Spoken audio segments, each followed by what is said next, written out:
विचार हा शब्द ब्रह्मवाचकच होऊन जातो. विचार म्हटलं की परब्रह्माचा, याच्या पलीकडे विचाराला दुसरा विषय असू शकत नाही वेदांत दृष्टीने. नाहीतर कशाचा विचार करायचा सांगा. मी गंमत म्हणून विनोद सांगत असतो.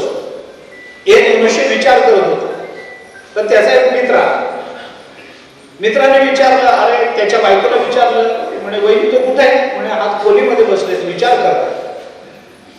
असं याला वाटलं असेल काहीतरी प्रापंचिक, नंतर येऊ आपण म्हणून गेला. दुपारी परत आला, ते बायकोला सांगितलं नाही अजून बाहेर आलेच नाही, जेवण नाही, पाणी नाही, काही नाही, विचारच करत बसले. वाटलं असेल काही समस्या.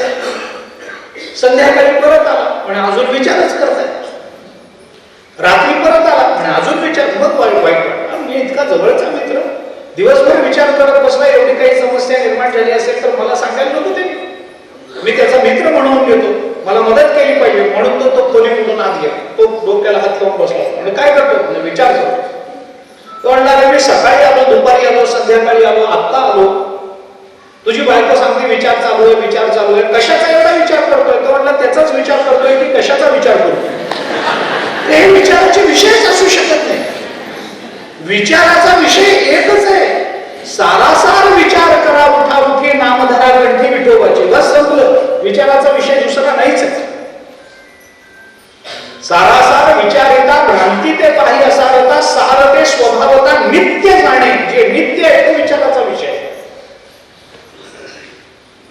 म्हणून मनुष्याचं व्यावर्तक म्हणजे विचार आहे. आणि विचाराचं महत्व हे विचाराच्या विषयात आहे. विचाराचा विषय फक्त परमात्मा. सगळे विचार शेवटी तिथे जाऊन थांबतात. सगळ्या विचाराची परिसमाप्ती ज्याच्यामध्ये होते त्याला ब्रह्म म्हणतात, तो परमात्मा आहे. विचाराची प्रवृत्ती जिथे होत नाही त्याला परब्रह्म म्हणतात. आपण मागच्या अध्यायात बघून आलोय. 7व्या अध्यायाच्या सुरुवातीला ज्ञानोबाने हे बोलून दाखवलंय आपल्याला कशाला विचार म्हणायचं ते. जाणीव जेथ न रिगे विचार मागुता पाऊली निघे तर्क आयनी निघे अंगी जयाच्या अर्जुना तया नाव ज्ञान येर प्रपंच ते विज्ञान ते सत्य बुद्धी अज्ञान येई जाणे. दुसऱ्या श्लोकावर भाष्य 7व्या अध्यायाच्या आपण बोलून आलोय मागच्या वर्षी.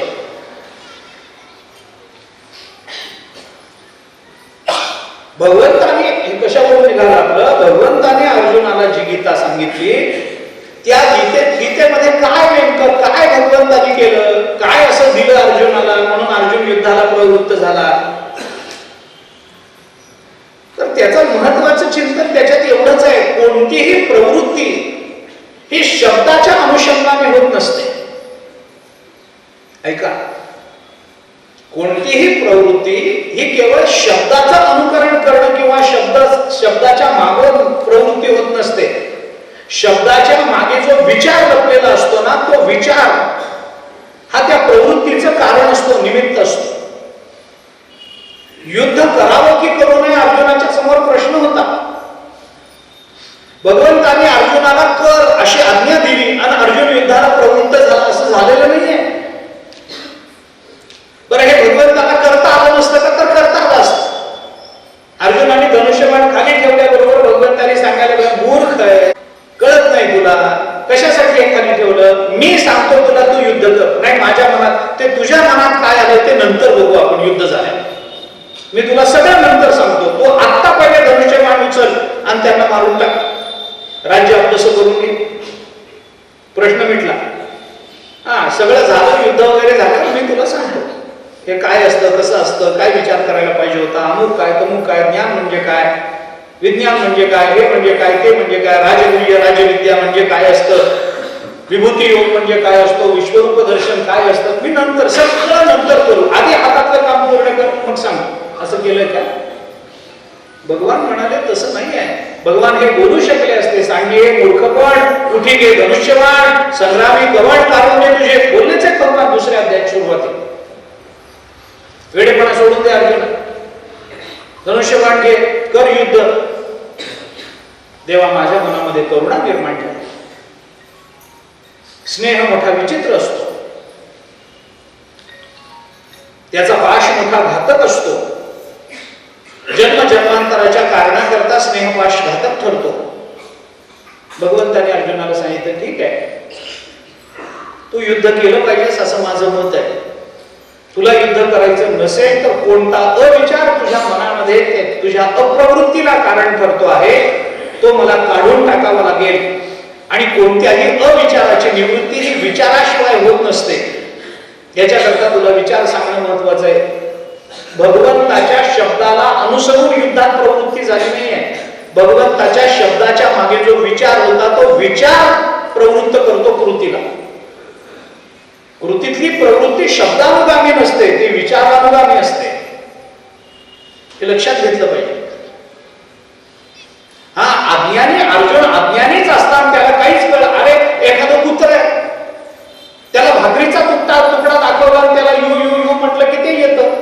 यू यू या असे शब्द त्याच्या कानावर पडले की त्याला काहीतरी बोध होतो. त्याचा शब्दानुगामी प्रवृत्ती आहे त्याची, विचारानुगामी नाही आहे. त्याच्या मागे काय विचार? काही नाही, भाकरी दिसली की प्रवृत्ती झाली. दृश्य रूपामध्ये प्रवृत्ती जास्त लवकर होते. भाकरी दिसली डोळ्याला म्हणून प्रवृत्त झाला. दृश्य पदार्थ तसंच आहे.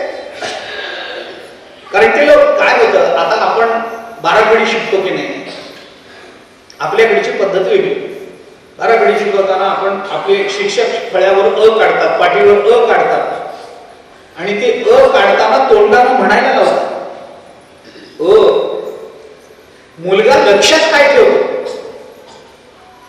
लक्षात काय ठेवतो? काही नाही, ते त्याला एवढंच शिकवतात. वर एक अर्धगोल, खाली एक अर्धगोल, एक आडवी रेषा, एक उभी रेषा, वर डोक्यावर एक आडवी रेषा. झालं अ म्हणजे काय असतं? मुलगा लक्षात ठेवताना नेहमी आकृती लक्षात ठेवत असतो. अ म्हणल्यानंतर त्याच्या डोळ्यासमोर जो येतो तो आकार येतो. हा स्वर आहे, याचा अर्थ ब्रह्म असा होतो, हे त्याला काही घेणं देणं नसतं. माणसाची प्रथम प्रवृत्ती ही नेहमी आकाराने होत असते. पण माणसाचं मनुष्यत्व हे विचारानुगामी प्रवृत्तीत सामावलेलं असतं. नुसते आकृत्या लक्षात ठेवण्यामध्ये शहाणपणा नाहीये.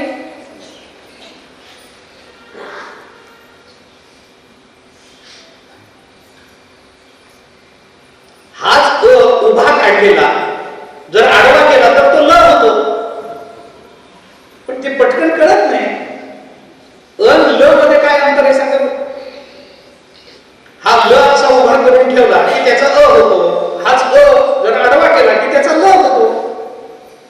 पण हे आतापर्यंत लक्षात आलं नव्हतं, प्रवचनात कळलंय आता.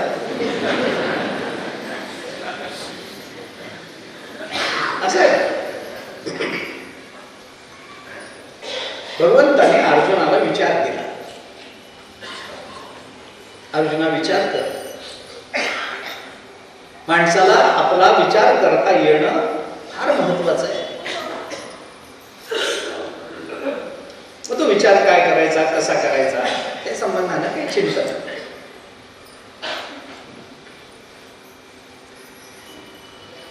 दीर्घ संसार रोगस्य विचारोही महौषधम असं योग वासिष्ठामध्ये. संसार नावाच्या रोगावर एक रामबाण इलाज म्हणजे काही असेल तर तो विचार. दीर्घ संसार रोगस्य विचारोही महौषधम.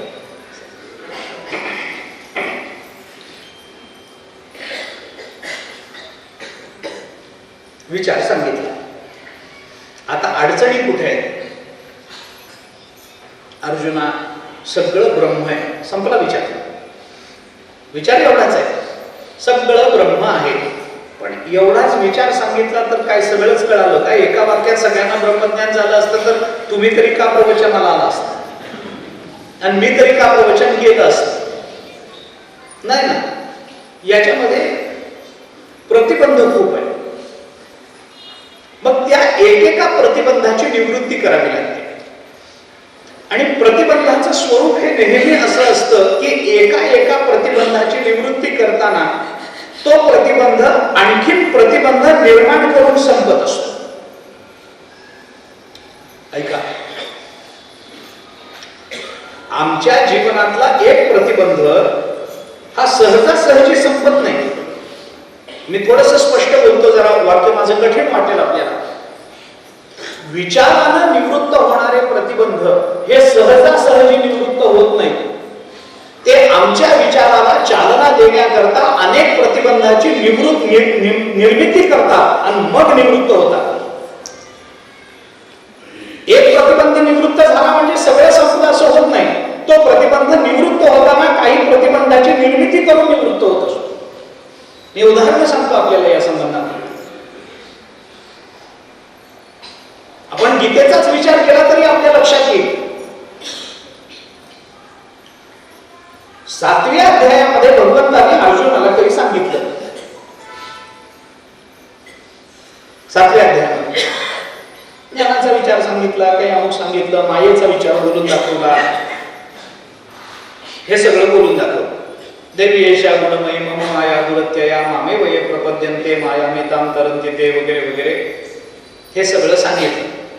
ते सगळं सांगितल्यानंतर मला अशा पद्धतीनं जाणणारा माझा भक्त, माझा उपासक हा मुक्त होतो. त्यांनी मला कसं जाणलं पाहिजे, काय जाणलं पाहिजे, मग त्याच्याकरता अधिभौतिकत्व काय आहे, आध्यात्मिकत्व काय आहे, अधिदैवत्व काय आहे वगैरेचा विचार बोलून दाखवतो. मग आता अध्यात्म, अधिभूत, अधिदैव, अधियज्ञ या विचारानं जर ज्ञान संपादन करता येतं हे भगवंतांनी बोलून दाखवलं तर प्रतिबंध निवृत्त व्हायला पाहिजे की नाही? व्हायला पाहिजे. ज्ञान प्राप्त व्हायला पाहिजे की नाही? व्हायला पाहिजे. पण भगवंतांनी जेव्हा अध्यात्म शब्द वापरला, भगवंतांनी जेव्हा अधियज्ञ शब्द वापरला, तेव्हा हा प्रतिबंध निवृत्त होण्याच्या ऐवजी या प्रतिबंधानं दुसऱ्या एका प्रतिबंधाची निर्मिती करून ठेवली. अध्यात्म म्हणजे काय? अधिदैव म्हणजे काय? अधियज्ञ म्हणजे काय? अधिभूत म्हणजे काय? काय आहे का? आपण जेव्हा काही विचार करायला लागतो तेव्हा ते विचार आमच्या अविचाराची निवृत्ती करतात. पण आमचे अविचार काय होतं? विचाराला प्रसव एकच आहे, ज्ञान. अविचार हा बहुप्रसवी असतो.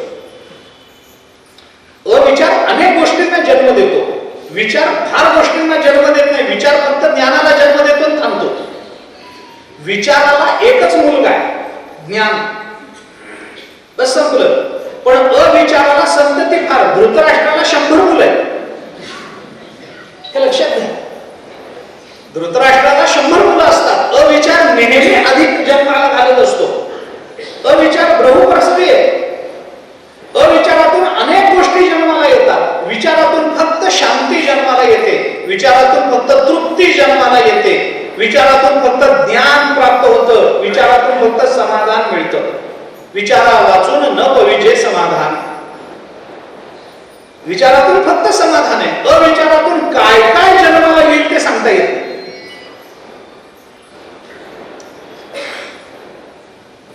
जाऊ द्या, विस्तार करण्यात अर्थ नाहीये. भगवंताने अर्जुनाला सांगितलं, अर्जुना, ज्ञानानं आपलं जीवन परमात्मरूप करणं, ज्ञानानं ब्रह्मरूप होऊन जाणं ही मानवी जीवनाची किती कर्तव्यता आहे. त्याच्याकरता मी या देहामध्ये राहणारा अधियज्ञ आहे हे जगाला आपल्याला कळलं पाहिजे. आपल्याला अध्यात्म कळलं पाहिजे.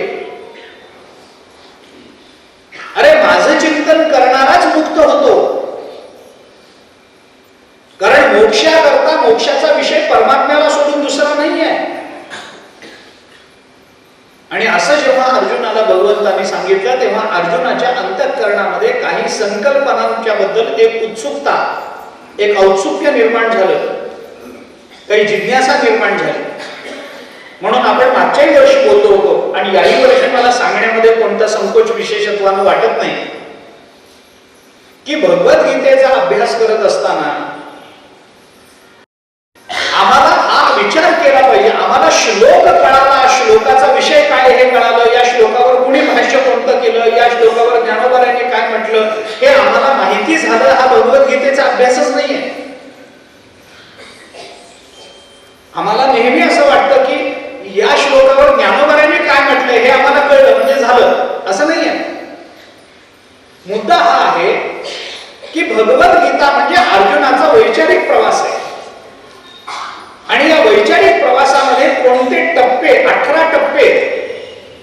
याच्यातल्या प्रत्येक टप्प्यावर उभं राहत असताना मागच्या टप्प्यापेक्षा अर्जुनाला नव्यानं काय कळालेलं आहे याचा शोध घेत पुढे गेल्याशिवाय गीतेचा अभ्यास होत नाही.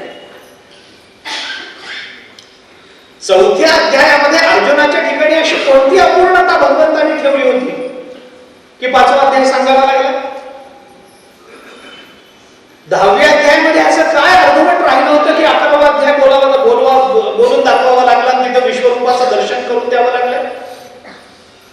15व्या मध्ये संसाराचं इतकं सुंदर रूपक केल्यानंतर असं काय अपूर्णता राहिली होती त्याच्यामध्ये की 16वा आणि 17वा अध्याय गुणांचं वर्णन करणारा आणि दैवासुर संपत्तीचं वर्णन करणारा 16वा अध्याय आणि गुणांचं वर्णन करणारा 17वा अध्याय सांगावा लागला? मागच्या अध्यायापेक्षा पुढच्या अध्यायामध्ये नव्यानं काय कळालं आणि जे नव्यानं कळालं होतं त्याची बीजसूत्र मागच्या अध्यायामध्ये कुठे सापडतात?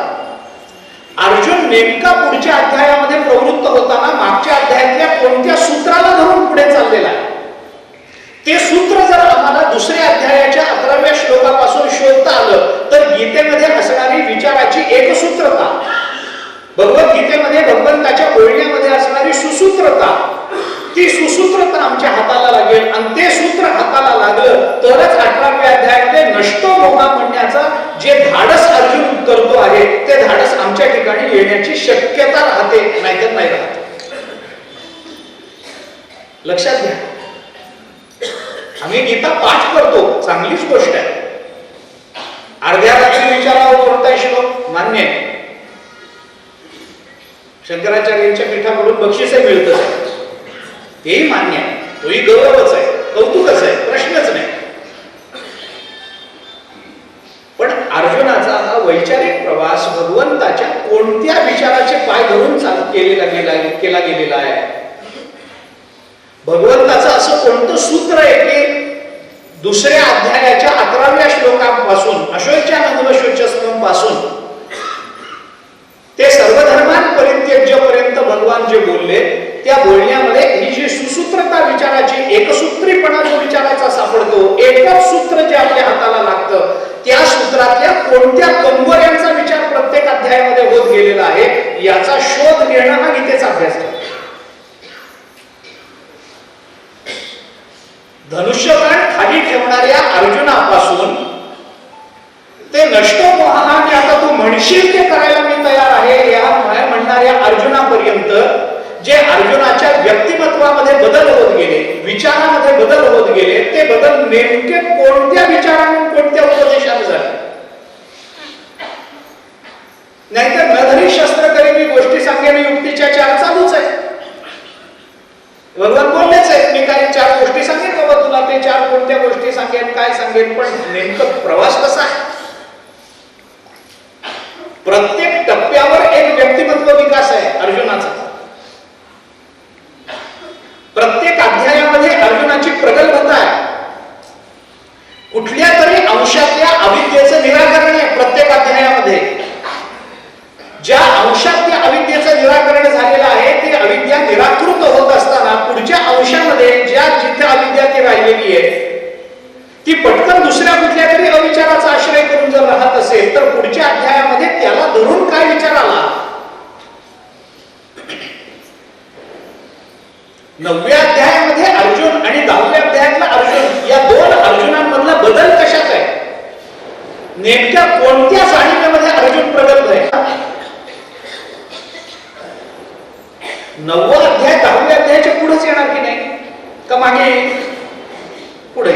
मग जर 10वा अध्याय पुढे येत असेल तर 9व्या अध्यायापेक्षा वेगळं काहीतरी 10व्या अध्यायात असल्याशिवाय तो पुढे जाईल का? मग ते वेगळेपण कशात आहे? कोणत्या विचारात आहे? भगवंताच्या बोलण्यात कोणतं वेगळेपण आलंय की ज्याच्यामुळे याला 10वा अध्याय म्हणा आणि हा विभूती योग करतोय? 10व्या पेक्षा 11व्या मध्ये असं काय वेगळेपण आलंय की हा विश्वरूप दर्शन योग करतोय? आणि एवढं सगळं विश्वरूप दर्शन दाखवून झाल्यानंतर भक्ती योगामध्ये 12व्यात असं काय नवीन आलंय की जेणेकरून अर्जुनाला वाटतं की अरे हा हे आपल्याला माहितीच नव्हतं?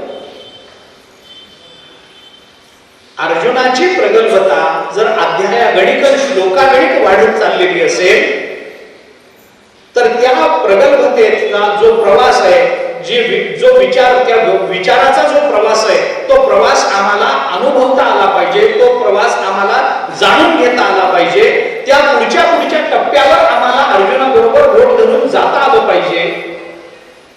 मग भगवान काय बोलले याला महत्व येत असेल तर मग गीतेचा अभ्यास असं म्हणता येईल.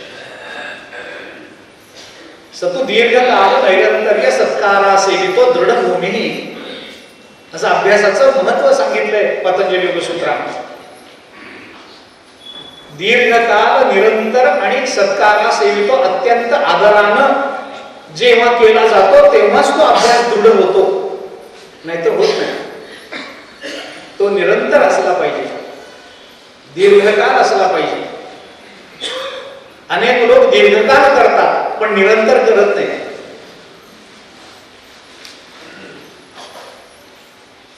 एकेका वर्गामध्ये 10 वर्ष मुक्काम होतं. आमच्या मित्राचे चिरंजीव 5वी मध्ये 6 वेळेला नापास झाले. 5वी म्हणला रे 6 वेळेला नापास झाला, बरं याच्याकडे तोंडला काय बघायचं, हुशारच आहे तो. अरे 6 वेळेला नापास झाला 5वी आणि हुशार आहे. तोंडला तो पाया पक्का करतो. दीर्घकाळ करून चालत नाही, त्याला नैरंतर्य पाहिजे. मी गंमत म्हणून एक सांगत असतो, एक गृहस्थ आले, त्यावेळेला महाराज गेली 70 वर्ष झाली ज्ञानेश्वरीचं पारायण करतो. मला फार बरं वाटलं, आनंद वाटला. 70 वर्ष पारायण करतो. मी सहज विचारलं किती पारायण झाली असतील हो तुमचे, त्यावेळेला पहिलंच चालू. तरी मला बरं वाटलं की ज्ञानेश्वरीचं 70 वर्ष एकही आवृत्ती पूर्ण होत नाही, म्हणजे एकेका ओळीचा केवढा विचार करत असेल ना माणूस. म्हणजे एकही पारायण झालं नाही, तो म्हणलं एकही झालं नाही. मी म्हणलं कसं करता हो पारायण सांगा तरी. तो म्हणलं काही नाही, आषाढी एकादशीला एक ओळी वाचतो, कार्तिकी एकादशीला दुसरी ओळी वाचतो, चालू आहे पारायण. दीर्घकाळ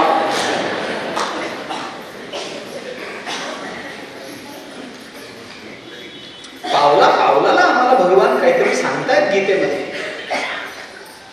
अर्जुनाच्या मनामध्ये विकल्प खूप आहेत. अर्जुनाला अनेक गोष्टी समजतच नाहीये. ती समजून घेण्याची योग्यता नाही असं नाहीये.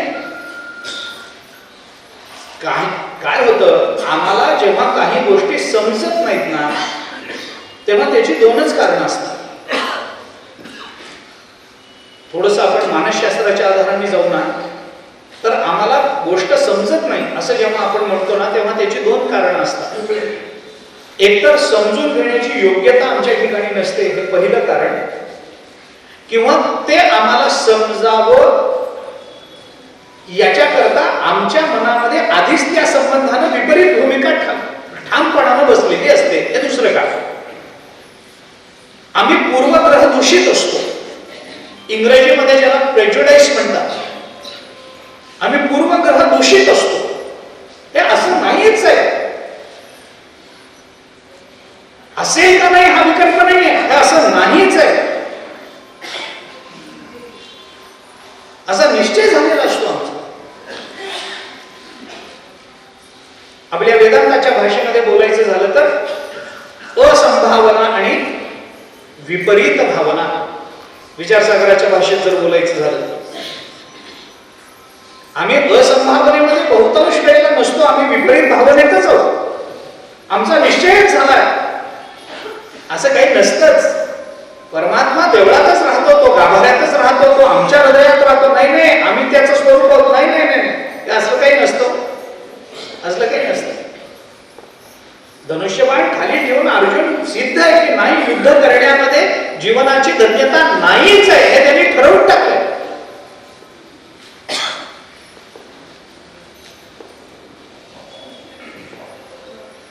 पूर्वग्रह दूषितता आणि अनधिकार हे न समजण्याची 2 कारण. अर्जुन समजून घेण्याच्या योग्यतेचा नव्हता का, तर होता. दुसरा अध्याय होऊन गेला आपला. अर्जुनाला सांगितलं पण कळलं नाही म्हणून मग त्याला कर्मयोग सांगून 3ऱ्या अध्यायापासून त्याच्या ठिकाणी ती योग्यता सिद्ध करणं हे केलं भगवंताने. पण आता 8व्या अध्यायात आहे अर्जुन. आता न समजण्याचं कारण काय आहे, अर्जुनाचे पूर्वग्रह आहे. अर्जुनाच्या कोणत्या भूमिकेला भगवान त्या अध्यायामध्ये धक्का देतात, कोणत्या कुविचाराची निवृत्ती कोणत्या सद्विचारानं भगवान करतात आणि त्या विचाराची व्यापकता आणि त्या विचाराचं त्या अध्यायातलं महत्व हे जर आम्हाला त्या अध्यायात समजून घेता आलं तर मग पुढच्या अध्यायामध्ये काय वेगळेपण आहे, पुढच्या अध्यायामधली प्रवृत्ती काय आहे हे आम्हाला कळायला लागतं. आणि गीतेचा अभ्यास असा होतो. प्रत्येक पावलावेळी जर अर्जुन बदलत असेल तर ते बदल आमच्या लक्षात आले पाहिजे, आम्हाला कळलं पाहिजे. अहो, वेदांताचं चिंतन काय आणि विज्ञानाचं चिंतन काय? विज्ञानाचा अभ्यास करताना सुद्धा अशाच पद्धतीने करावा लागतो. प्रयोग आणि निरीक्षण या दोन पायावर विज्ञान धावत असतं. प्रयोग केले जातात, त्याची निरीक्षणं नोंदवून ठेवली जातात. हे असं केल्यामुळे असं असं घडलं, नोंदवून ठेवा. झालेल्या बदलांचा अभ्यास करा. असं केल्याने असं होतं, मग असं करू नका, मग हे केल्याने ते होतं, मग तसं करा. हे विज्ञानातही आपण करतोच की नाही? निरीक्षण केल्याशिवाय जर विज्ञानही आम्हाला पुढे नेत नाही तर वेदांत काय पुढे नाही? आम्हाला अर्जुनाचं निरीक्षण केलं पाहिजे, आम्हाला उद्धवाचं निरीक्षण केलं पाहिजे. आणि अर्जुनाचं निरीक्षण आम्हाला स्वतंत्रतेनं करून चालणार नाही. स्वतःला अर्जुनाच्या भूमिकेत ठेवून आम्हाला अर्जुनाचं निरीक्षण करावं लागेल तर आम्हाला गीतेचा अभ्यास जमेल. 7व्या अध्यायाच्या शेवटी भगवंतांनी अर्जुनाला सांगितलं की अर्जुना, मानवी जीवनाची धन्यता कशात आहे हे लक्षात घे. ती ज्ञानात आहे. परमात्मा स्वरूपाचं यथार्थ ज्ञानच माणसाला ब्रह्मरूप करेल, सर्व दुःखांची निवृत्ती करून देईल. जोपर्यंत ते तसं होणार नाही तोपर्यंत मानवी जन्म हा जरी मोक्षाला कारण ठरणारा असला तरी त्याची परिपूर्तता ही ज्ञानाशिवाय होणार नाही. तो ज्ञान संपादन करून घे. भगवंताने अर्जुनाला हे सांगितलं. साधिभूतादि दैवम माम 7व्या अध्यायाच्या शेवटच्या श्लोकामध्ये भगवंताने अर्जुनाला हे सांगितले. आणि जेव्हा अशा अधियज्ञाचा विचार मनुष्य करेल, साधियज्ञ विदुः आणि मग प्रयाणकाली असं जेव्हा होईल तेव्हा मानवी जन्म धन्य होईल. मानवी जन्माला आल्याचं सार्थकत्व आपल्याला प्राप्त होईल. आता अर्जुनाच्या डोक्यामध्ये हा विचार आहे की भगवंताने आपल्याला साधिभूतादि दैवमाम साधियज्ञ विदुः प्रयाणकाले विजमाम ते विदुर युक्तचेतसः हे सांगितलंय. युक्तचेतस म्हणून त्यांचा विचार भगवंताने आपल्याला सांगितलाय. पण आता एवढं करून भागणार नाही. मग भगवंताला अर्जुनाने विचारलं, तुम्ही आता जे सांगितलं ना मला त्याच्यामध्ये या 3 गोष्टी मला कळल्याच नाही. अधिभूत म्हणजे काय ते कळलं नाही, अधियज्ञ म्हणजे काय मला कळलं नाही, अध्यात्म म्हणजे काय मला कळलं नाही, आणि प्रयाणकाले असं तुम्ही सांगताय ते मला कळलं नाही. त्याचा विचार जरा बोलून दाखवता काय? आपल्याला काय कळत नाही या कळण्यातून कळण्याचा विचार सुरू होतो, प्रवास सुरू होत असतो. आपल्याला काय कळत नाही हे कळाल्याशिवाय आपल्याला काय कळवून घ्यायचं आहे हे कळत नाही. बघा जमतंय का? अध्यात्माचा प्रवास कुठून सुरू होतो? अज्ञानाच्या ज्ञानामध्ये परमार्थाचा प्रवास सुरू होतो आणि ज्ञानाच्या ज्ञानामध्ये परमात्मा स्वरूपाच्या बोधामध्ये परमार्थाची परिपूर्णता होत असते. आम्हाला काय कळत नाही हे पहिल्यांदा कळणं फार आवश्यक आहे. काय कळत नाही आम्हाला हे कळावं लागेल. काय मी उद्धार पावेन, काय कृपा करील नारायण, ऐसे तुम्ही सांगा संतजन, करा समाधान चित्त माझे. कळलं पाहिजे ना आम्हाला. मोक्ष म्हणजे काय कळत नाही, ब्रह्म म्हणजे काय कळत नाही, मी म्हणजे काय ते कळत नाही. बरं, हे कळत नाही म्हणजे कळून घेण्याची योग्यता आमच्या ठिकाणी नाही असं नाहीये. आम्हाला जे कळतं आहे तेच असं मानून आम्ही चाललो आहोत ही आमची अडचण आहे. आम्हाला कळत नाही ही आमची अडचण कधीच नव्हती, कधीच नव्हती. अर्जुनाची कधी नव्हती.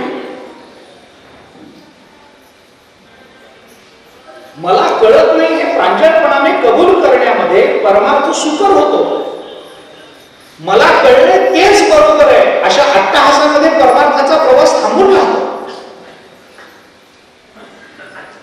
एक प्रांजलता असली पाहिजे आपल्या ठिकाणी.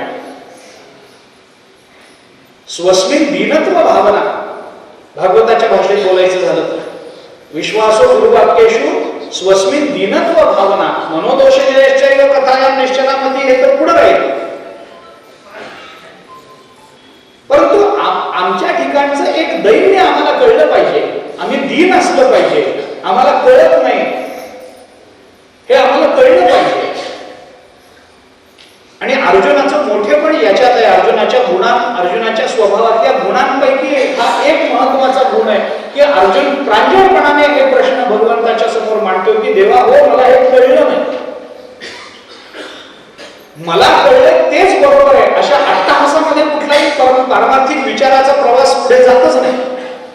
तुम्ही काय मला सांगा, मला आधीपासूनच कळालेलं आहे, त्याचा प्रवास थांबला, मला कळलं नाही, मला आपण सांगा देवा, सांगा मला कसं होईल. हे सकळ फुल देखोनी जो शोक उपजला असे म्हणी, तो तुझी या वाक्या वाचून न जाय. आणि जेव्हा तुम्ही बोलल्याशिवाय मला कळणार नाही बरं, तुम्ही समजावून सांगा तर मला कळेल. नाहीतर आपली मतं तर आपण त्या मतावर तर ठाम असतो. म्हणजे आपल्या व्यावहारिक बोलण्यामध्ये सुद्धा आपल्या मुखातून येऊ मी सांगतो ना तुला, तू कोण, तू काय ज्ञानोबा आहे का, तू तुकोबा आहे का, तू समर्थ आहे. म्हणजे मी सांगतो तुम्हाला, तू आहेस कोण हे पहिल्यांदा आधी ठरव. लिहून घ्यावा माझ्याकडून, एवढं एकदम लिहून घ्या माझ्याकडून तुम्ही. मी सांगतो तुम्हाला, मी सांगतो याला किती महत्व यायचंय. असं काय आपल्याला माहिती आहे की ज्या ज्ञानाच्या आधारावर आपण एवढ्या अधिकारवाणीने बोलावं. अर्जुनाच्या स्वभावातला हा गुण आहे की अर्जुन देवाला पहिल्या अध्यायामध्ये फक्त म्हणतो देवा मला युद्ध करायचं नाहीये, आणि त्याच्याकरता जी काही कारण परंपरा उभी करून देतो त्या कारण परंपरेचं निराकरण भगवंतांनी जेव्हा केलं तेव्हा अर्जुनाने प्रांजळपणाने हे मान्य केलं की देवा तुमचं म्हणणं बरोबर, माझ्या विचारामध्ये हा दोष होता, हे मला कळलं नाही. आपल्याला कळलं नाही याची माणसाला लाज का वाटावी, हे न उलगडणारं कोण नाही कळत. सगळ्याच गोष्टी सगळ्यांना कुठे कळत असतात, नाही कळत. काही क्षेत्रामध्ये आपण मान्य करतो की आपल्याला हे कळत नाही. एखादा रसायनशास्त्राचा अभ्यासक आला, त्यांनी जर मला काही विचारलं तर मी त्याला म्हणतो ना मला या क्षेत्रात गती नाही, माझा काही या क्षेत्रातला अभ्यास नाही, मला यातलं कळत नाही. तुम्ही जे सांगाल ते मला ज्ञान म्हणून ग्रहण करणं माझ्या हातात आहे, मी ते ऐकेन. पण सगळ्याच क्षेत्रातलं आपल्याला सगळंच कळतं अशा आविर्भावामध्ये माणसं बोलत असतात. म्हणजे परब्रह्मानंतर सर्वज्ञते त्यांचाच नंबर. तुम्ही काही काढा ते त्याच्यावर अधिकारवाणी नको.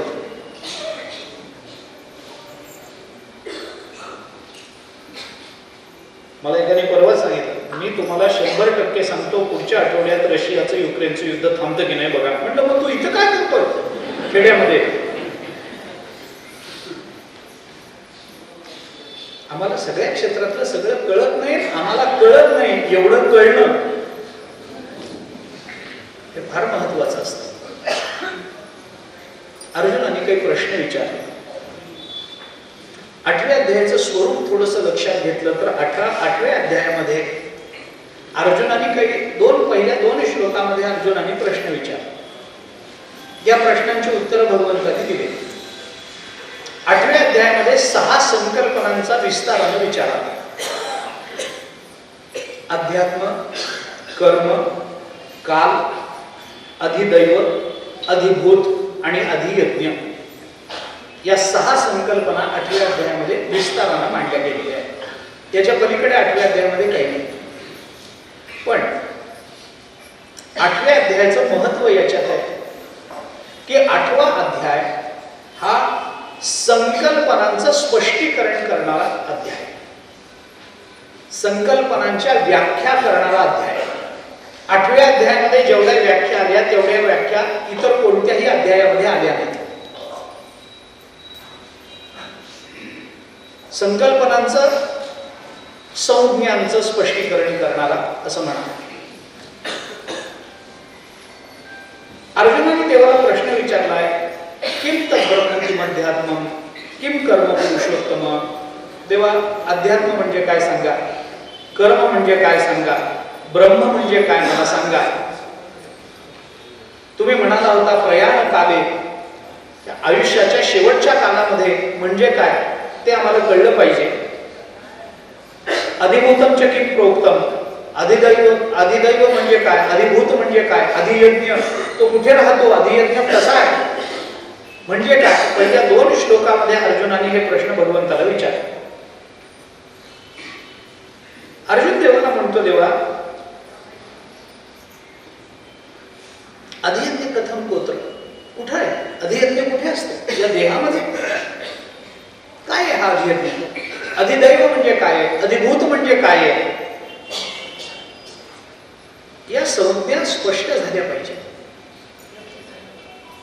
कुठल्याही शास्त्राचा विचार करत असताना त्याच्या मूलभूत संकल्पना जर स्पष्ट नसतील तर ते शास्त्र आम्हाला ज्ञान देण्याच्या ऐवजी आमची दिशाभूल करतं. अगदी सरळ आणि साधा विचार, आमची दिशाभूल होते. संज्ञा स्पष्ट असल्या पाहिजे. ज्याला इंग्रजीमध्ये बेसिक कन्सेप्ट म्हणतात, मूलभूत संकल्पना या स्पष्टच असल्या पाहिजे. आम्ही एखाद्या शास्त्राबद्दल बोलतो, आम्ही एखाद्या गोष्टीवर काही बोलणार असू, त्या संकल्पना मांडणार असू, तर त्या विषयाच्या संबंधानं निर्माण होणाऱ्या कोणत्याही प्रश्नाचं उत्तर आमच्याकडे असलं पाहिजे, तरच त्या विषयावर बोलण्याचा आपल्याला अधिकार राहतो. वक्त्याचं हे लक्षण आहे. साधक हे म्हणू शकतो, बघून सांगतो, विचार करून सांगतो, हे साधकाने म्हणावं, मान्य. पण वक्त्याला हे बोलण्याचा अधिकार नाही. वक्ता जर तिथे बसून काही वक्तृत्व करतो आहे तर त्याला त्या विषयातलं सगळं ज्ञात आहे अशी अवस्था त्याच्या जीवनात असेल तरच त्यांनी बोलावं, नाही तर बोलू नये. म्हणून भागवतांनी कुणाचं ऐकू नये हे सांगत असताना पहिला शब्द वापरला, अनेक धर्म विभ्रांत स्त्रैण पाखंडवादिना शुकशास्त्र कथोच्चारे त्याच्या असते हे पंडिता. तो पंडित असला तरी मग त्याचा त्याग करा. अनेक धर्मांना विभ्रांत होऊन भाष्य करता येत नाही, बोलता येत नाही. आम्हाला मूलभूत संकल्पना आमच्या स्पष्ट असल्या पाहिजे. आम्हाला काय करायचंय हे आम्हाला कळलं पाहिजे. आम्हाला हे का समजून घ्यायचंय हेही कळलं पाहिजे. हे कशासाठी हेही कळलं पाहिजे. याच्यावर काय आधारित हेही कळलं पाहिजे. बघू समजून तरी घेऊ, कुठंतरी उपयोगी पडेल असं चालत नाही अध्यात्मामध्ये. परमार्थामध्ये असं चालत नाही. ऐकून तरी ठेवू, बघू कुठंतरी उपयोगी पडेलच की. परमार्थामध्ये हे चालत नाही. मी साधा प्रश्न तुम्हाला विचारतो, तुम्ही गावाला जाताना घरून कोणत्या गावाला जायचं हे ठरवून निघता का बस स्टँडवर कोणती गाडी लागली त्याच्यावर ठरवता? साधा विचार आहे ना.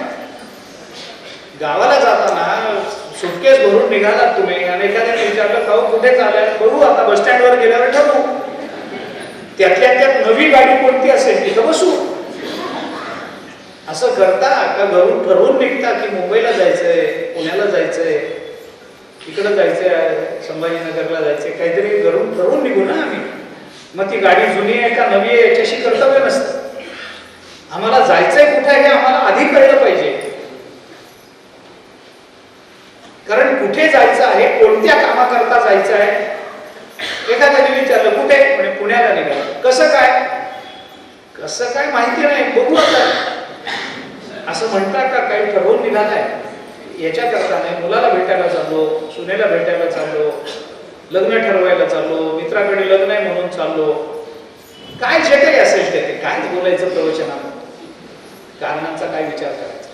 पण हे आम्ही आधी ठरवतो कोणत्या गावाला जायचं, कशा करता जायचं, किती वाजता आम्हाला पोहोचायचंय, तिथे गेल्यानंतर आमच्या अडचणी काय असू शकतात, रात्री बेरात्री आम्ही पोहोचलो तर आम्हाला वाहन मिळू शकेल का पुढं, याच्याकरता थोडं दिवसा उजेडी जावं का न जावं, कोणत्या गाडीने जावं, रेल्वेने गेलेलं परवडेल का, आपल्याला कुठल्या भागात जायचंय, त्याच्या जवळ जाणारं वाहन कोणतं आहे, आम्ही हे ठरवतो ना, सगळा विचार करून घरातून बाहेर पडतो ना.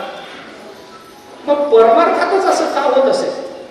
बघू, प्रवचन तरी ऐकू, मग बघू, काहीतरी कानावर पडेलच की, बघू काहीतरी उपयोग होईलच की त्याचा, मग हे इथंच का? अर्जुन म्हणतो नाही देवा, माझं ठरलंय. तुम्ही जर मला म्हणता आहात की या अधियज्ञाच्या ज्ञानानं जर मला मोक्ष मिळणार आहे, आयुष्याच्या शेवटी जर मला तुमचं स्मरण झालं तर मी मुक्त होणार आहे, हे जर तुम्ही मला बोलून दाखवत असाल, तर हे प्रयाण काळ म्हणजे काय आहे? हा अधियज्ञ तुम्ही अधियज्ञ आहात तर देहामध्ये राहता कुठं? अधिभूत म्हणजे फक्त महाभूतच मानायचं का देवा? ब्रह्म ब्रह्म ब्रह्म तुम्ही शब्द वापरता, काय ब्रह्म म्हणजे काय? ब्रह्म शब्द अनेक अर्थाने वापरला जातो. तो काही फक्त अरे वेदालाही ब्रह्म म्हणतात, ब्रह्मदेवालाही ब्रह्म शब्द वापरला, निर्गुण निराकार परमात्म्यालाही ब्रह्म म्हणतात, प्रकृतीलाही ब्रह्म म्हणतात. महत् ब्रह्म काय आहे? प्रकृतीच आहे, तिलाही महत् ब्रह्म म्हणतात. ओंकाराला ब्रह्म म्हणतात. त्या ब्रह्माचा निर्देश काय? ओंकार, एकाक्षरी ब्रह्म म्हटलंय त्याला, गीतेने म्हटलंय, उपनिषदाने म्हटलंय. ओंकाराला ब्रह्म म्हटलंय, ब्रह्मदेवाला ब्रह्म म्हटलंय. निर्गुण निराकाराला तर आपण ब्रह्म म्हणतोच आहोत, प्रकृतीला ब्रह्म म्हटलंय. आपण सांख्य दर्शन बघा, 13वा अध्याय गीतेचा काढून बघा. ब्रह्म ब्रह्म काय भानगड आहे सांगा? किमतत ब्रह्म किम अध्यात्म, म्हणजे अध्यात्माची चर्चा तुम्ही केली तेव्हा ते अध्यात्म काय आहे मला सांगा? शरीर आहे, मन आहे, बुद्धी आहे, इंद्रिय आहे, जीव आहे, परमात्मा आहे, या सगळ्या तत्वाला अध्यात्म हा शब्द लागतोच. जीवाला सुद्धा अध्यात्म शब्द लावलाय वेदांतामध्ये, इंद्रियाला सुद्धा अध्यात्म शब्द लावलाय. अहो, तहान भुकेच्या दुःखाला सुद्धा आपण आध्यात्मिक दुःख म्हणतो. दुःखाचा विचार करताना आध्यात्मिक, अधिभौतिक, अधिदैविक दुःखाचा विचार करताना आध्यात्मिक दुःख कशाला म्हणतो? तहान भुकेला आम्ही अध्यात्म म्हणतो. मग तहान भूक एवढंच अध्यात्म असेल तर अध्यात्म फारच सोपं आहे. भूक लागली की जेवावं, तहान लागली की पाणी प्यावं, झालं अध्यात्म, झाली दुःख निवृत्ती. काय लागतं त्याला? तहान हे जर आध्यात्मिक, क्षुधा हे जर आध्यात्मिक दुःख असेल तर क्षुधा निवृत्ती याच्यात अध्यात्माची परिसमाप्ती व्हायला पाहिजे ना. भुकेला आम्ही अध्यात्म म्हणतोय, मग काय भूक लागली, कुणाच्या दारामध्ये जावं, काहीतरी द्या मागावं, काय 4-2 घास खावेत भाकरीचे, नाही तर घरी तयार असेल तर घरी जावं, ताजं खावं, पोट भरलं की ढेकर द्यावा, पोटावर हात फिरवावा आणि इकडं तिकडं आनंदानं फिरावं, झालं अध्यात्म. अध्यात्म काय असतं? याच्या पलीकडे अध्यात्म काहीच नाही. मग अध्यात्म म्हणजे काय देवा? अधिभूत म्हणजे काय? महाभूतांना अधिभूत म्हणतात. पृथ्वी, आप, तेज, वायू, आकाश एवढंच आहे अधिभूत. तर यांच्या विकारांकडे आपल्याला जायचं आहे. अधियज्ञ म्हणजे काय सांगा? कर्म म्हणजे काय? किम कर्म किम अध्यात्म. कर्म म्हणजे काय? कर्म म्हणजे फक्त कृती, एवढ्याच एका अर्थाने कर्म शब्द वापरायचा आहे आपल्याला. का कर्म शब्द म्हणजे निष्काम कर्माचरण याच्याकरता वापरायचा आहे? का कर्म म्हणजे कुठलं तरी हेतुपुरस्सर केलं गेलेलं सहेतुक कर्म आहे त्याला आपल्याला कर्म शब्द वापरायचा आहे? का कोणती हालचाल त्याला आपल्याला कर्म म्हणायचं आहे? जर आम्हाला मुक्त व्हायचं असेल आणि हे मुक्त होणं जर या सगळ्या संकल्पनांवर अवलंबून असेल, ब्रह्मावर अवलंबून आहे, कालावर अवलंबून आहे, अधिभूतावर अवलंबून आहे, अधिदैवावर अवलंबून आहे, अध्यात्मावर अवलंबून आहे, अधियज्ञावर अवलंबून आहे, या संकल्पना 7व्या अध्यायामध्ये जेव्हा तुम्ही आम्हाला बोलून दाखवल्या, आम्हाला हे कळलं पाहिजे ना देव. ब्रह्म कळलंच पाहिजे. किम तत् ब्रह्म किम अध्यात्म किम कर्म. 8वा अध्याय या सगळ्या संकल्पनांचं स्पष्टीकरण करणारा अध्याय. याच्यामध्ये जेवढ्या व्याख्या आल्या, या अध्यायामध्ये जेवढा विचार बोलून दाखवला, थोडंसं आपण गीतेकडे जर बारकाईने बघितलं ना,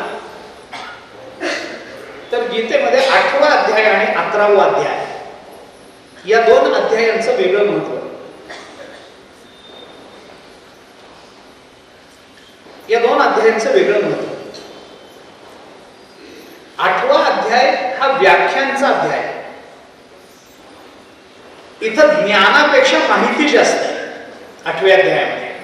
ऐका, त्याच्यात ज्ञान नाहीये असं नाहीये, पण काय होतं, ज्ञान आणि माहिती या 2 स्वतंत्र संकल्पना आहेत. ज्ञान वेगळं असतं आणि माहिती वेगळी असते. आता काय झालंय, त्या ज्ञानापेक्षा माहितीला जास्त महत्व आहे. माहितीला इंग्रजीमध्ये इन्फॉर्मेशन असं म्हणतात आणि ज्ञानाला इंग्रजीमध्ये नॉलेज असं म्हणतात. आम्ही सगळे इन्फॉर्मेशनकडे जास्त प्रवृत्त झालेलो आहोत. आम्हाला नॉलेजकडे प्रवृत्त अजून आमची प्रवृत्तीच होत नाही. माहिती जास्त असणाऱ्यांना ज्ञानी म्हटलं जातं. हा दैवदुर्विलास आहे. त्यांना ह्याच्यातलं माहिती आहे, त्यांना त्याच्यातलं माहिती आहे. फार ज्ञानी माणूस आहे. तो ज्ञानी नाही आहे, तो माहितगार आहे. ज्ञानी काही माहिती करून घेण्याच्या भानगडीतच पडत नाही. आम्हाला सगळं इन्फॉर्मेशन टेक्नॉलॉजी, आयटी. काय करतो मुलगा? आयटीत आहे. आता काय करतात त्याला? आयटीत राहतोच तो. त्याच्या आयटीत आहे. त्याच्यात आमचा मुलगा आयटीत काम करतो. बस झाले, जीवनाची धन्यता. हमारे पितर सरक भरी होते. गेले सगळे पितर स्वर्गाला गेले का? मुलगा आयटीत आहे. इन्फॉर्मेशन टेक्नॉलॉजी, माहिती माहिती माहिती माहिती माहितीचा फार उपयोग होत नाही. व्यवहाराकरता माहिती कदाचित उपयुक्त असेल, पण माहितीपेक्षा माणसाला ज्ञान संपन्न असलं पाहिजे. 8वा अध्याय हा ज्ञान देत नाही असं मी म्हणत नाहीये. 8वा अध्याय माहिती जास्त देतोय. ऐका. आणि 11वा अध्याय गीतेमध्ये एक वेगळाच महत्व बाळगून आहे. 11वा अध्याय सोडून बाकीचे सगळे अध्याय, म्हणजे 2ऱ्या अध्यायापासून ते 18व्या अध्यायापर्यंत 11वा अध्याय वगळून जर हे सगळे अध्याय बघितले तर ते सगळे शब्द प्रधान आहेत. आणि 11वा हा एकमेव अध्याय हा दृश्य प्रधान आहे. 11व्या अध्यायाचं महत्व काय आहे ते सांगा. 8व्याचं महत्व काय आहे की इथं ज्ञानापेक्षा माहिती जास्त दिली गेली आणि 11व्या अध्यायामध्ये श्रवणापेक्षा दृश्याला महत्व जास्त दिले. आपण दृक्श्राव्य माध्यम म्हणतो ना, दृक आणि श्राव्य. दृक आणि श्राव्य असं म्हणतो ना आपण. याच्यामध्ये बाकीचे 11व्या अध्यायाला सोडून बाकीचे सगळे अध्याय श्राव्य आहेत. 11वा एकमेव अध्याय दृक आहे की ज्याच्यामध्ये विश्वरूप दर्शन आहे, प्रत्यक्ष. इथं काहीतरी बघायचंय, इथं ऐकायचं नाहीये काही 11व्या अध्यायामध्ये. बाकीच्या सगळ्या अध्यायांमध्ये ऐकायचं जास्त आहे. दृक श्राव्य. आता त्याला आपल्या भाषेत, नवीन भाषेमध्ये काय म्हणतात? Audio visual. बरोबर ना? और बाकीचे सगळे अध्याय 11व्या अध्यायाला सोडून ऑडिओ आणि फक्त 11वा अध्याय हा व्हिज्युअल. तिथं बघायचंय, तिथं ऐकायचं काही नाहीये. भगवंताचं विश्वरूप दर्शन आहे ते. माहितीला महत्व नाहीये का? आहे. कारण हे ज्ञान शेवटी त्या माहितीच्या आधारानेच आम्हाला मिळणार आहे. संकल्पनांच्या स्पष्टतेकरता माहिती लागत असते आणि संकल्पनांच्या अनुभवाकरता ज्ञान लागत असते. हा दोन्हीतला फरक आहे. संकल्पना स्पष्ट व्हायची असतील तर त्याच्याकरता माहिती लागते. याच्याकरता 8वा अध्याय आम्हाला अशा पद्धतीच्या संकल्पना स्पष्ट करून देतो. किम तत् ब्रह्म सांगा, माहिती आहे. किम अध्यात्म माहिती आहे. किम कर्म माहिती आहे. कारण का? याच्या व्याख्या आहेत. अध्यात्म कशाला म्हणतात, ब्रह्म कशाला म्हणतात, कर्म कशाला म्हणतात, अधिभूत कशाला म्हणतात, अधिदैव कशाला म्हणतात, अधियज्ञ कशाला म्हणतात. एकेका वाक्यामध्ये भगवंतांनी याची व्याख्या करून दिली. आणि 7व्या अध्यायाच्या शेवटी प्रयाण कालेच माम असं म्हणालात ना देवा, प्रयाण काळामध्ये जर माझं स्मरण करेल तो तर जीवन त्याचं धन्य होऊन जाईल. ते प्रयाण काळामध्ये म्हणजे कोणत्या काळामध्ये? एकच असतो का? याच्याकरता भगवंताला धूम्र मार्ग आणि अर्चिरा मार्ग हे 8व्या अध्यायामध्ये सांगावे लागेल. त्याच्याकरता दक्षिणायन उत्तरायण या दोन्हीचा विचार 8व्या अध्यायामध्ये करावा लागेल. ते काय आहे? ब्रह्मज्ञानाकरता याची आवश्यकता आहे का? नाही, ही माहिती आहे सगळी. ही माहिती असल्यामुळे आपल्याला दक्षिणायनापेक्षा उत्तरायण का महत्वाचं? दक्षिणायनामध्ये प्राण सोडल्याने काय होतं? उत्तरायणात प्राण सोडल्याने काय होतं? बरं, हे दक्षिणायनात उत्तरायणामध्ये प्राण सोडायचा असेल तर ते सोडणं आमच्या हातात आहे काय? तो कधी जाईल पत्ताच लागत नाही. तो कधी येऊ शकतो, कधी आमचा प्राण जातो. याच्याकरता आमच्या प्राणांवर आम्हाला ताबा मिळवला पाहिजे. त्याच्यामध्ये काही माहिती आहे. अर्चना मार्ग, धूम्र मार्ग हे भगवंतांनी सांगितलं, या माहिती आहे सगळ्या. ही इन्फॉर्मेशन आहे, हे ज्ञान नाही आहे. किंमत ब्रह्म, ब्रह्माची व्याख्या केली भगवंतांनी. अर्जुनाला अजून ब्रह्म कळालं नाही, त्यांनी ती व्याख्या समजून घ्यायची आणि त्या संकल्पनेच्या अनुभवाकरता त्याचा उपयोग करायचा आहे. त्यावेळेला जेव्हा तो नष्टो मोहा स्मृतिर्लब्धात्व प्रसादान्मयाच्युत असं म्हणतो, त्यावेळेला किंमत ब्रह्म याचा अनुभव आहे. आता 8व्या अध्यायामध्ये अरे ब्रह्म म्हणजे काय? हे ब्रह्म आहे. हे ब्रह्म म्हटलं की ती माहिती झाली. पण नष्टो मोहा स्मृतिर्लब्धा हे ब्रह्माचं ज्ञान झालं. 8वा अध्याय हा माहिती देणारा अध्याय. या माहितीच्या आधारावर आम्हाला संकल्पना स्पष्ट करून घेऊन परमतत्वाचा अनुभव घेण्याची योग्यता संपादन करून घ्यायची आहे. हा 8व्या अध्यायाचं महत्व आहे. मला 11व्यात आता जायचं नाही, फक्त हे 2 अध्याय वेगळे आहेत जरा, म्हणून फक्त आपल्या समोर ठेवले. 15व्या अध्यायामध्ये आपण बघा रूपक केलंय वृक्षाचं, पण तिथं आपल्याला माहिती नाहीये, ते ज्ञान आहे. पहिल्या 3 श्लोकामध्ये माहिती आहे, नंतर ज्ञानच आहे. नंतर ज्ञान दिलं भगवंताने. माहिती आणि ज्ञानामध्ये थोडा फरक आहे. 8व्या अध्यायामध्ये काही संकल्पना भगवंताने अर्जुनाला सांगितल्या आहेत आणि अर्जुन देवाला विचारतो, आदेज्ञ कथम गोत्र देहेस्मिन् मधुसूदन प्रयाण कालेच कथम ज्ञेयोसि नियतात्मभी. अरे जे अंततोगत्वा तुझं स्मरण करतात देवा, ते मुक्त होत असतील तर ते कसं? याच्याकरता आपल्या अंतिम काली आपण कशाचं स्मरण करतो याच्यावर आपलं जीवन कसं अवलंबून असतं वगैरे वगैरेचा विचार भगवंतांनी बोलून दाखवला. या संकल्पनांचं थोडंसं स्पष्टीकरण आणि त्या संकल्पनांचा थोडासा विस्तार करून भगवान अर्जुनाला आपल्या जीवनाच्या धन्यते करतात, जो काही उपदेश या अध्यायामध्ये करतात, जी काही माहिती देतात, जो उपदेश करतात, त्याचा विचार आपल्याला करायचा आहे. आज जरा उशीर सुरू झालाय म्हणून थोडा वेळ जास्त घेतला आहे आम्हाला, परंतु उद्या बरोबर संध्याकाळी 6 वाजता आपण पुन्हा भेटू. त्यावेळेला या विषयाचा थोडासा विस्ताराने विचार, प्रत्यक्ष अध्यायाचा थोडासा विस्ताराने विचार मी आपल्यासमोर श्लोकांच्या संबंधाने ठेवतो. तो विचार उद्याला. आतापर्यंत आपण इथे थांबू. कुंडली कवरदेव श्री ज्ञानदेव तुकाराम ठेवा.